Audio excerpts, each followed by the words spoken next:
আসসালামু আলাইকুম। সরাইল উপজেলার কালীকচ্ছ ঈদগাহ মাঠ থেকে আপনাদের সবাইকে আজকের ভিডিওতে স্বাগত জানাচ্ছি। আমি আতিকুল ইসলাম ইফরান। আপনারা দেখতে পাচ্ছেন যে ইতিমধ্যে যে কালীকচ্ছ বর্ডার বাজারের ব্যবসায়ী এবং নন্দীপাড়া নিবাসী বিশিষ্ট ব্যবসায়ী মুস্তফা কামালের মরদেহ কালীকচ্ছ ঈদগাহ মাঠে এসে পৌঁছেছে। আপনারা দেখতে পাচ্ছেন যে আমার পিছনে যে লাশবাহী ফ্রিজিং গাড়ি, সেই গাড়িতেই কিন্তু পড়ে আছে এই নৃশংস হত্যাকাণ্ডের শিকার ব্যবসায়ী মুস্তফা কামালের নিথর মরদেহ। আজ আর কিছুক্ষণ পরেই কিন্তু এখানে জানাজা শেষে তাকে শায়িত করা হবে, চিরনিদ্রায় শায়িত হবে বিশিষ্ট ব্যবসায়ী মুস্তফা কামাল। চিরদিনের জন্য সে হারিয়ে যাবে আমাদের কাছ থেকে। জনসাধারণের সাথে হাসি মুখে কথা বলা এবং ভালোভাবে চলাচল করা কোনো কিছুই কিন্তু আজকে তার যে হত্যাকাণ্ড এটা আটকাতে সক্ষম হয়নি। আপনারা জানেন যে আজকের যে মরদেহ আজকের এই কালীকচ্ছ ঈদগাহ মাঠে এসে পৌঁছেছে, গতকাল রাতে ওনার যে ব্যবসা প্রতিষ্ঠান কালীকচ্ছ বর্ডার বাজার থেকে ওনার একেবারে নিকটে ওনার বাড়িতে যাওয়ার পথেই কিন্তু একদল ঘাতকদের আঘাতে তাকে মৃত্যুবরণ করতে হয় এবং এই ঘাতকদের যে ছুরিকাঘাতে যখন তার রক্তাক্ত দেহ যখন পড়েছিল রাস্তার পাশে, পরবর্তীতে তাকে উদ্ধার করে ব্রাহ্মণবাড়িয়ায় উন্নত চিকিৎসার জন্য নেওয়া হলো, তাকে আর বাঁচানো সম্ভব হয়নি।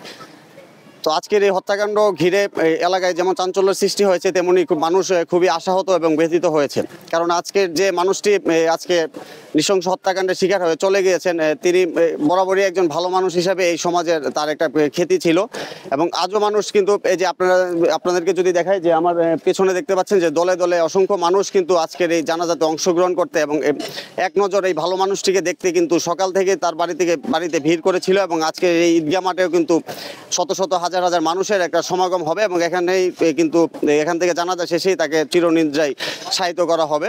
তো আজকের এই হত্যাকাণ্ড নিয়ে যদি আপনাদেরকে একটু বলি যে ব্যবসায়ী মুস্তফা কামাল, তার কিন্তু কারোর সাথে পূর্বগত কোনো বিরোধ কিংবা কোনো শত্রুতা আমাদের জানা মতে ছিল না।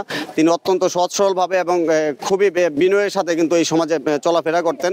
তো আমরা যতটুকু জানতে পেরেছি এবং যতটুকু আশঙ্কা করা যাচ্ছে যে ওনার ব্যবসা প্রতিষ্ঠান থেকে উনি বাড়ি ফেরার পথে বেশ কিছু নগদ অর্থ এবং যে ওনার যে ব্যবহৃত যে মোবাইল ফোনগুলো সেইগুলো সাথে ছিল এবং ওইগুলা কিন্তু ঘটনার পর কিন্তু ওইগুলা লুট করে কিন্তু ওই ঘাতকগুলা তারা অন্যত্র চলে যায় এবং পরবর্তীতে তার মরদেহ নিয়ে আজ সকালে তার মরদেহ ময়নাতদন্তের জন্য নেওয়া হয় এবং ওখানে ময়নাতদন্ত শেষে কিন্তু প্রায় দুপুরের পরেই কিন্তু এখানে এই যে ওনার গ্রামের বাড়িতে আসে এবং এখানে কিন্তু আজকে যে ঈদগাহ মাঠে ওনার জানাজার জন্য এখানে নিয়ে আসা হয়েছে।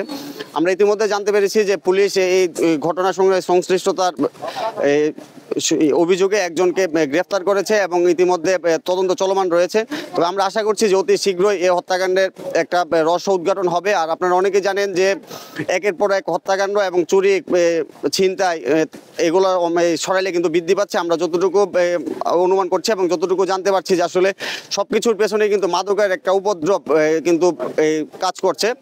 তো সরাইল জুড়ে যে মাদকের যে বিশাল বিস্তার চলছে, এ নিয়ে পত্রপত্রিকায় একাধিকবার লেখালেখি হয়েছে, আমরা কথা বলেছি, সামাজিক সংগঠন কাজ করছে, এছাড়াও রাজনৈতিক নেতারা একাধিকবার কিন্তু এই সকল বিষয়ে কথাবার্তা বলে যাচ্ছে। কিন্তু এরপরেও কিন্তু এই মাদক নিয়ন্ত্রণে কিন্তু যে আমাদের সরাইল থানা পুলিশ কিংবা সংশ্লিষ্ট যে কর্তৃপক্ষ যারা রয়েছেন তারা তেমন কোনো আশার আলো আমাদেরকে দেখাতে পারছে না।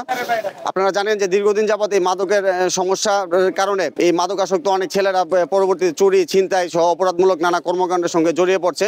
তবে এসব নিয়ন্ত্রণে পুলিশ বরাবরই এখন পর্যন্ত কোনো আশার আলো জনসাধারণকে দেখাতে পারেনি। আর আমরা ইতিমধ্যে দেখেছি যে বিগত কয়েক বছরের মধ্যে সরাইল উপজেলা থেকে কিন্তু চোখে পড়ার মতো কোনো মাদকসেবী, মাদকাসক্ত মাদক বিক্রেতা কিন্তু গ্রেফতার হয়নি।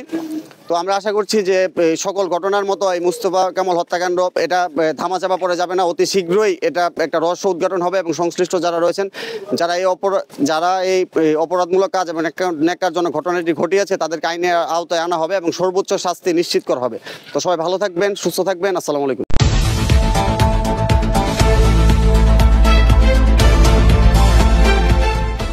পূবের আলো, সত্য প্রকাশে দুর্বার সাহস।